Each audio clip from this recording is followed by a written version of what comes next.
Kim Chu, hinangaan, na pagsabay ang pinagdadaanan at trabaho.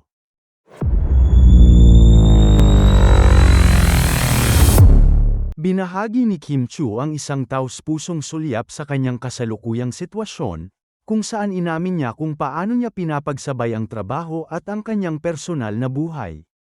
Kilala si Kim bilang isang masipag na aktres na palaging handang magbigay ng kalidad na pagganap at bilang isang personalidad na may malapit na ugnayan sa kanyang mga tagahanga.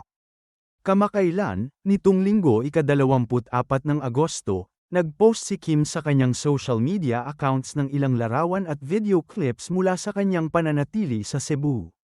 Ibinahagi niya na halos isang buwan na siyang nananatili doon para sa kanyang bagong proyekto.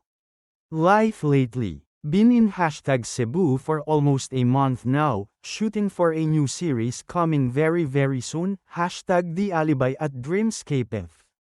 Nothing feels like being home in your motherland, where so many memories live, ani Kim sa kanyang caption. Makikita sa kanyang mga post kung gaano siya kasaya na makabalik sa kanyang hometown habang abala sa trabaho. Para sa kanya, kakaiba ang pakiramdam ng pagiging nasa sariling bayan kung saan nakatanim ang maraming alaala ng kanyang pagkabata at paglaki. Kaya't bagaman abala sa trabaho, dama pa rin niya ang saya ng pagiging malapit sa kanyang pamilya at mga kababayan. Gayunpaman, hindi rin itinago ni Kim na mahirap ang pagsabayin ang lahat. Ayon sa aktres, naging malaking hamon sa kanya nitong mga nagdaang linggo ang paghahanap ng tamang balanse sa pagitan ng kanyang mga obligasyon bilang artista at ng kanyang personal na buhay.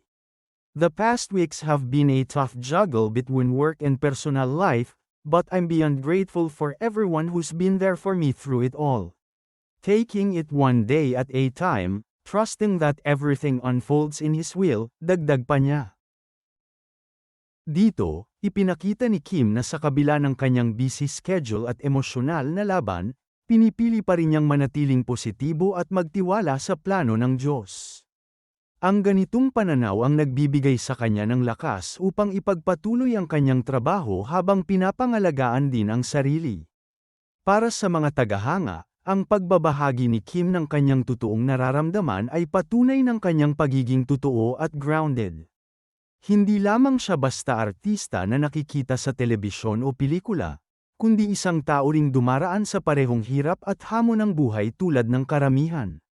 Dahil dito, mas lalo siyang hinahangaan ng kanyang mga supporters.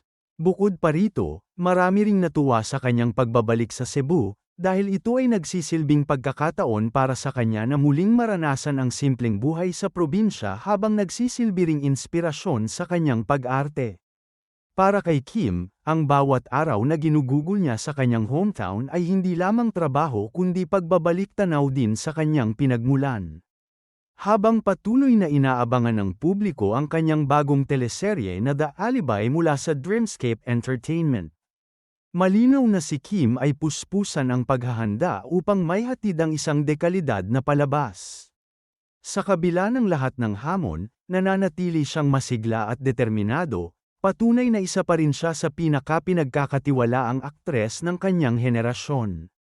Sa huli, ipinapaalala ni Kim Chu na ang tagumpay ay hindi lamang nasusukat sa dami ng proyekto o kasikatan, kundi pati na rin sa kakayahang alagaan ang sarili, panatilihin ang pananampalataya, at balansehin ang personal na buhay at trabaho.